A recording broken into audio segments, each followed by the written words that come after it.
everyone. Today in this video we are going to discuss about D-dimer test and its significance. What is D-dimer? D-dimer is one of the degradation product coming from the blood clot, and it is one of protein that is obtained after dissolution of blood clot. Suppose this is the fibrin mesh which is cross-linked, which can form a blood clot. This fibrin mesh along with platelet can stop the blood flow. But when this fibrin meshwork is dissolved, it can produce two types of complex.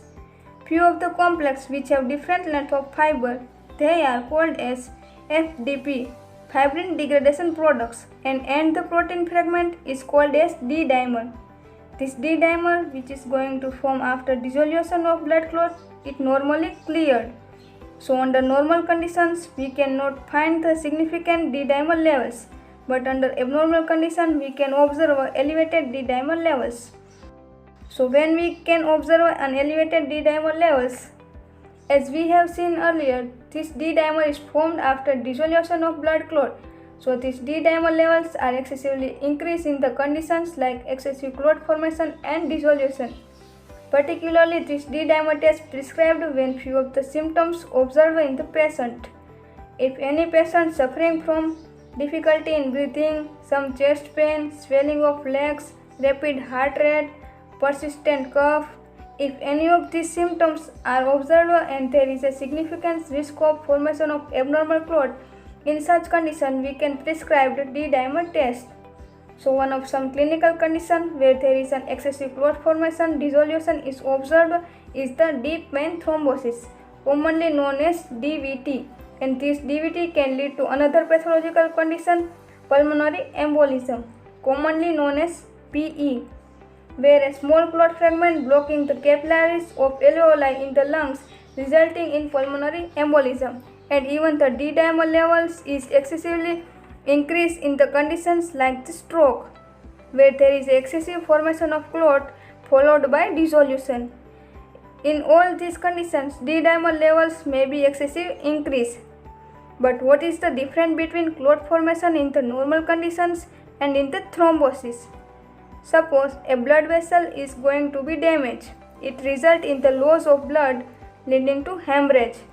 In order to prevent this blood loss, immediately our physiological system is activate the platelet as well as the clotting factors which form the fibrin meshwork. And now this platelet and cross-linked fibrin meshwork will form a clot at the damaged blood vessels such that the hemorrhage can be prevented. So this normal physiological process which forms the clot at the damaged blood vessels is called as hemostasis, and it stops the blood flow. So in such conditions we cannot observe elevated D-dimer levels, but few of the pathological conditions like the thrombus formation we can observe excessive D-dimer formation. Suppose this is blood vessels. Now this blood vessel is not damaged, but still it is forming clot which is reaching the lipids and other mediators.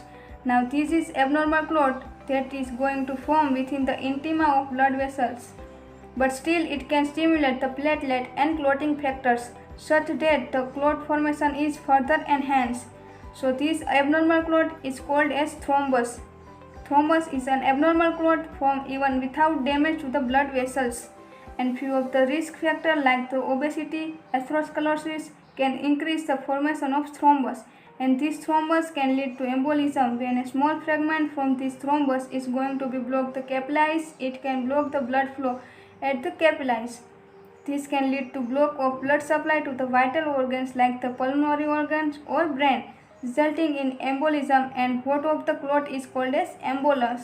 In this way, the thrombus can lead to embolus. In these two situations, we can observe excessive clot formation followed by dissolution. So we can observe elevated D-dimer levels within the body. So that's why D-dimer test is one of the useful tests to check the formation of thrombus and embolus in the susceptible patients. D-dimer level can also be increased in few of the conditions where there is an elevated clotting. For example, during the pregnancy, there is more formation of clotting factors which may result in the excessive clotting. In such conditions, D-dimer level may be increased. Even after a major surgical procedure, there is a chance of excessive clotting resulting in elevated D-dimer levels. and even the trauma or head injury may also elevate the D-dimer levels.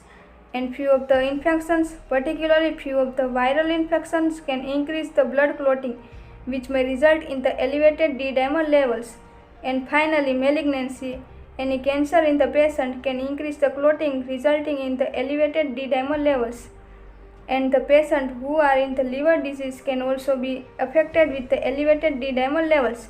In all these conditions, we can observe excessive clot formation followed by breakdown, which result in the excessive formation of D-dimer within the body. This D-dimer cannot be cleared at the same rate as it is going to form. So these levels are going to form within the body, which gives a signal such that there is a pathological condition.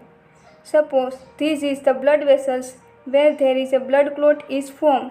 This clot having a fibrin meshwork along with the protein D-dimer. Now this clot formation is going to control by clot dissolving substances. One of the important mediators is the TPA, tissue plasminogen activator. This mediator can act on one of the precursor plasminogen. Plasminogen is one of the precursor, and when this TPA binds to this plasminogen, it can be converted into another mediator's plasmin. Now this plasmin is a clot dissolving substance. It can act on the fibrin meshwork and it can break the fibrin meshwork such that it can be released as fibrin degradation products as well as the D-dimer.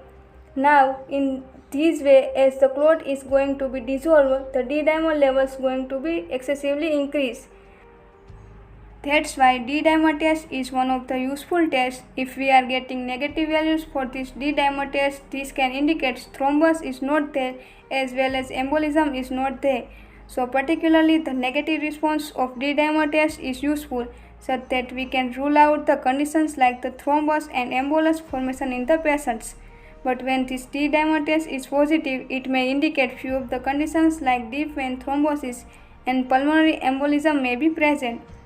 These clinical conditions should be further confirmed by CT scan. What are the D-dimer normal values? The values of the D-dimer variable with the analytical procedure. So many of the analytical procedure there will be a cutoff values. Normally the cutoff value will be given at 500 nanogram per ml. So when the D-dimer levels are observed above 500 nanogram per ml, these indicate abnormal values of D-dimer, which should be immediately monitored, and further clinical examination like the CT scan should be done in order to confirm any thrombus or embolus formation. But generally these D-dimer values may be also be variable with the age and rheumatoid factor. So when this rheumatoid factor and age are not interfere with the study, and when the D-dimer levels observed above 500 nanogram per ml, it may indicate serious thrombus and embolus formation, which is generally confirmed by CT scan. So that's about the D-dimer test. It is one of the useful tests to find out any formation of thrombus or embolus in early test.